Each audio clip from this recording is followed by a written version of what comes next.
नमस्कार, मैं हूं साक्षी झा और आप देख रहे हैं न्यूज 18 का डिजिटल प्लेटफॉर्म। केरल में हाल ही में हुए नगर निकाय चुनाव के नतीजे राज्य की राजनीति में नए संकेत दे रहे हैं। प्रारंभिक आंकड़ों के अनुसार एनडीए ने राज्य भर में 1900 से अधिक वार्डों में जीत दर्ज की है। ये पिछली बार की तुलना में लगभग 300 सीटें अधिक है, जब भाजपा को करीब 15% वोट शेयर मिला था। इस बार आधिकारिक वोट शेयर का आंकड़ा अभी सामने नहीं आया है, लेकिन भाजपा के प्रदेश अध्यक्ष राजीव चंद्रशेखर ने दावा किया है कि एनडीए ने 20% का आंकड़ा पार कर लिया है। इन नतीजों से दो दल सबसे अधिक उत्साहित है, कांग्रेस और भाजपा। कांग्रेस के नेतृत्व में यूडीएफ ने सत्तारूढ़ वाम मोर्चे को कई स्तर पर चुनौती दी है। ग्राम पंचायत, ब्लॉक पंचायत, नगर पालिका और नगर निगम, चारों स्तरों पर कांग्रेस ने वाम मोर्चे को कड़ी टक्कर दी और कई जगहों पर निर्णायक बढ़त हासिल की। ये राहुल गांधी के लिए भी एक सकारात्मक संकेत है, क्योंकि उनके संसदीय क्षेत्र वायनाड में कांग्रेस का प्रदर्शन मजबूत रहा।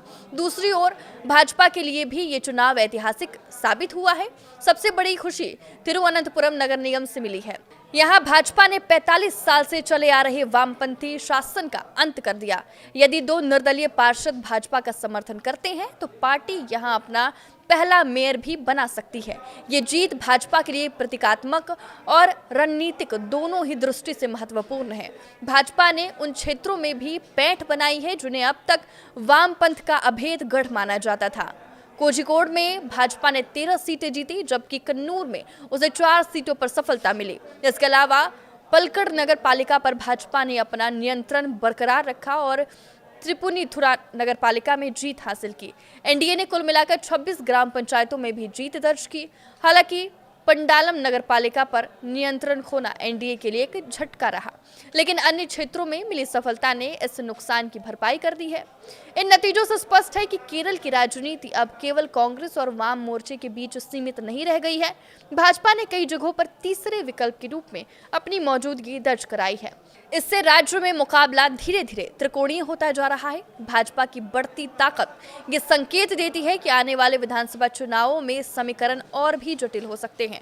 भाजपा ने इस नेतृत्व में विकास को ही अपना मुख्य मुद्दा बनाया। ये वही फॉर्मूला है जिसे पार्टी ने उत्तर भारत और अन्य राज्यों में अपनाया और सफलता हासिल की।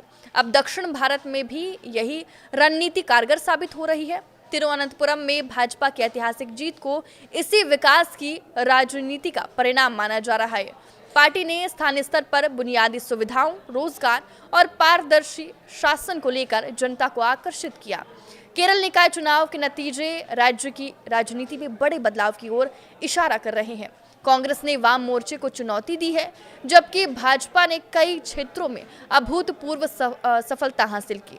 तिरुवनंतपुरम नगर निगम में जीत भाजपा के लिए ऐतिहासिक है और ये संकेत देती है कि केरल में अब मुकाबला त्रिकोणीय हो चुका है।